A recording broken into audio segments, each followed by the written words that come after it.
খবর পড়ছি news studio YouTube চ্যানেলের পক্ষ থেকে। প্রথমে জানাবো হেডলাইন্স, তবে তার আগে এখনও পর্যন্ত যারা আমাদের চ্যানেলটিকে সাবস্ক্রাইব করেননি তারা অবশ্যই চ্যানেলটিকে সাবস্ক্রাইব করুন এবং পাশে থাকা বেল আইকনটি প্রেস করুন, সবার আগে ভিডিওটি আপনি দেখতে পারেন। এবং আপনি কোথা থেকে দেখছেন সেটা অবশ্যই কমেন্টের মাধ্যমে আমাদের জানাবেন। এছাড়াও এই আর্জিকর ঘটনা নিয়ে আপনার ব্যক্তিগত মতামতটি অবশ্যই আমাদের কমেন্ট বক্সে জানাবেন। জানাবো এখনকার বিশেষ সংবাদ।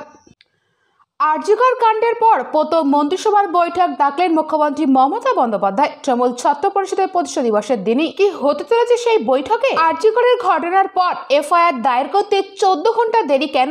এতক্ষণ কি চলছিল আরজিকর কাণ্ডে? প্রশ্নমান সুপ্রিম কোর্টের। এফআইআর এ দেরি, আরজিকর কাণ্ডে উঠছে এই নিয়ে একাধিক প্রশ্ন। পুলিশের অনুমতি ছাড়াই নবান্ন অভিযানের ডাক আটকাতে হাইকোর্টে গেল রাজ্য, দায়ের হলো মামলা। ধর্ষণ রোধে করা আইন হোক, ধর্ষকদের শাস্তি নিশ্চিত করতে প্রধানমন্ত্রীকে চিঠি দিলেন মুখ্যমন্ত্রী মমতা বন্দ্যোপাধ্যায়। সন্দীপ ঘোষ সহ 6 জনের পলিগ্রাফ পরীক্ষার আবেদন করল সিবিআই। তালিকায় আরও 4 জন চিকিৎসক পড়ুয়াও। নিজের বিরুদ্ধে নিজেই কেন প্রতিবাদ মুখ্যমন্ত্রী মমতার? প্রশ্ন বিবেক অগ্নিহোত্রীর। আজ শুক্রবার রাজ্যের ডাক্তারদের কর্মবিরতি। পলিগ্রাফ টেস্টে বসতে হবে সন্দীপ ঘোষকে। আটক শুভেন্দু শ্রমিক। বিজেপির স্বাস্থ্য ভবন অভিযান ঘিরে তুলকালাম সল্টলেকে। বাংলার হাসপাতালগুলোতে এখনই উঠছে না কর্মবিরতি। সুপ্রিম কোর্টের অনুমোদিত বদল হলো না সিদ্ধান্ত। এতক্ষণ শুনলেন সংবাদ শিরোনাম, জানাবো এখনকার বিস্তারিত খবর। ধর্ষণ রোধে করা আইন আনা হোক দেশে, এই মর্মে প্রধানমন্ত্রী নরেন্দ্র মোদীকে গতকাল বৃহস্পতিবার চিঠি লিখলেন বাংলার মুখ্যমন্ত্রী মমতা বন্দ্যোপাধ্যায়। ফাস্ট ট্র্যাক কোর্টে মাধ্যমে 15 দিনের মধ্যে যাতে দোষীর বিচার প্রক্রিয়া শুরু করতে শাস্তি নিশ্চিত করা যায় সেই বিষয় নিয়েও চিঠিতে সওয়াল করেছেন মমতা। গতকাল বৃহস্পতিবার নবান্নে সাংবাদিক বৈঠক করে এই চিঠির কথা জানিয়েছে মুখ্যমন্ত্রী মুখ্য উপদেষ্টা আলাপন বন্দ্যোপাধ্যায়। প্রসঙ্গত, গতকাল বৃহস্পতিবারই তৃণমূল সাংসদ তথা সর্বভারতীয় সাধারণ সম্পাদক অভিষেক বন্দ্যোপাধ্যায় সমাজ মাধ্যমে পোস্ট করে পশ্চিমবঙ্গ সহ দেশের সমস্ত রাজ্য সরকারকে অনুরোধ করেছেন ধর্ষণ বিরোধী কঠোর আইন বলবৎ করার বিষয়ে কেন্দ্রীয় সরকারকে চাপ দিতে।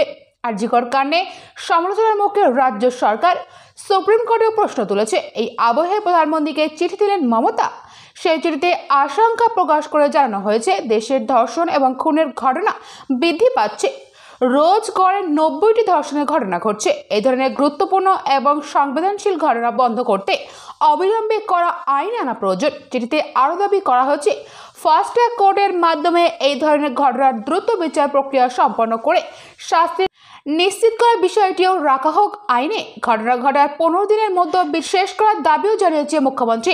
গতকাল বৃহস্পতিবার অভিষেক সমাজ মাধ্যমে একটি পোস্ট নিয়ে লিখেছেন, এমন কঠোর ধর্ষণ বিরোধী আইন আনতে হবে যা ঘটনার 50 দিনের মধ্যে অপরাধীকে চিহ্নিত করে দোষী সাব্যস্ত করা নিশ্চিত করবে এবং তাতে দোষীকে কঠোরতম সাজা দেওয়ার নিদান থাকবে। এরপর তিনি দেশের ধর্ষণের সংখ্যাও তুলে ধরেছে। তিনি জানিয়েছে, গত 10 দিনে দেশে 900টি ধর্ষণের ঘটনা ঘটেছে। প্রতিদিন 90টি ধর্ষণের ঘটনার রিপোর্ট লেখানো হয়েছে, অর্থাৎ প্রতি ঘন্টায় 4টি এবং প্রতি 15 মিনিটে একটি ধর্ষণের অভিযোগ দায়ের হয়েছে। অভিষেক মনে করেন এই দেশে কঠিন আইন জরুরি হয়ে পড়েছে। তিনি লিখেছেন, সমস্ত রাজ্যগুলির সরকারের উচিত কেন্দ্রীয় সরকারের উপর চাপ সৃষ্টি করে কঠোর ধর্ষণ বিরোধী আইন প্রণয়নের ব্যবস্থা করা। গত 9 আগস্ট সকালে আরজিকর মেডিকেল কলেজের জরুরি বিভাগের 4তলা সেমিনার হল থেকে চিকিৎসকের দেহ উদ্ধার করা হয়। ধর্ষণ ও খুনের অভিযোগ ওঠে। এই ঘটনায় একজনকে গ্রেপ্তার করেন কলকাতা পুলিশ। পরে কলকাতা হাইকোর্টের নির্দেশ ঘটনার তদন্তভার হাতে নেয় সিবিআই, যেটাকে নিজের হেফাজতে নেয়। সুপ্রিম কোর্ট শর্তপরিণত হয়ে মামলাটি শুনেছেন। প্রধান বিচারপতির বেঞ্চে ঘটনা পরম্পরার সত্যতা নিয়ে প্রশ্ন তুলেছে, অসন্তোষ প্রকাশ করেছে। এই অবহে ধর্ষণ রুখতে করা আইন আনার প্রয়োজন। তাই প্রধানমন্ত্রীকে চিঠি লিখেছেন বাংলার মুখ্যমন্ত্রী মমতা বন্দ্যোপাধ্যায়। তবে এই চিঠি লেখার পর আদৌ কি এই সমস্যার সমাধান হবে? নজর থাকবে এই সংক্রান্ত খবরের দিকে। মন্ত্রিসভা বৈঠক ডাকলেন মুখ্যমন্ত্রী মমতা বন্দ্যোপাধ্যায়। আগামী বুধবার অর্থাৎ 28 আগস্ট বিকেল 4:30 নাগাদ ওই বৈঠক হবে। বৃহস্পতিবার রাতে বিজ্ঞপ্তি প্রকাশ করে বিষয়টি জানিয়েছেন রাজ্য মুখ্য সচিব বিপি গোপালিক। আরজিকর কাণ্ডের পর এই প্রথম মন্ত্রিসভার বৈঠক ডাকলেন মমতা। ঘটনাচক্রে ওই দিন তৃণমূল ছাত্র পরিষদের প্রতিষ্ঠা দিবস। আগামী 28 আগস্ট নবান্নের মন্ত্রিসভার 59তম অধিবেশন অনুষ্ঠিত হবে। মুখ্য সচিব জানিয়েছে, ওই দিনের বৈঠকে সভাপতিত্ব করবেন মুখ্যমন্ত্রী মমতা বন্দ্যোপাধ্যায়।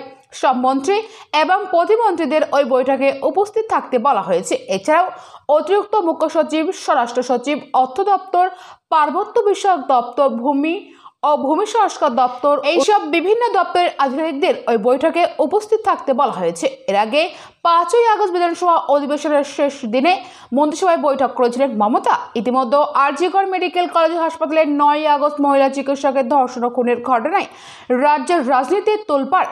নানা বিক্ষোভ আন্দোলনের জেরে চাপে রাজ্যের প্রশাসন। জি কর কাণ্ডের তদন্তভার কলকাতা পুলিশের হাত থেকে সিবিআইকে দিয়েছে কলকাতা হাইকোর্ট। সুপ্রিম কোর্টের শর্তবর্ণিত মামলা হয় গত বৃহস্পতিবার। তদন্তের স্ট্যাটাস রিপোর্ট সুপ্রিম কোর্ট জমা দিয়েছে সিবিআইকে। সেখানেও কোর্টে কড়া পোস্টের মুখে পড়তে হয়েছে রাজ্যকে। 28 আগস্ট তৃণমূলের ছাত্র পরিষদের প্রতিষ্ঠাতা দিবসে সভা রয়েছে মেয়র রোডে। মমতা সেই সভার প্রধান বক্তা। জি কর কাণ্ড নিয়ে বিরোধীদের বার্তা দিতে পারেন মুখ্যমন্ত্রী। ওই বৈঠকে উপস্থিত থাকতে পারেন তৃণমূলের সর্বভারতীয় সাধারণ সম্পাদক অভিষেক বন্দ্যোপাধ্যায়ও।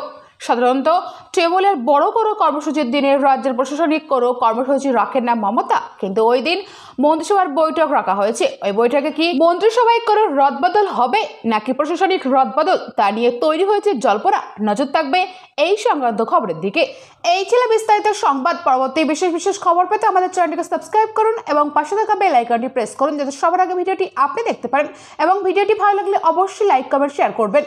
আর আপনি যদি ফেসবুক থেকে দেখে থাকেন তাহলে অবশ্যই পেজটিকে ফলো করবেন। Thank you friends, thank you for watching.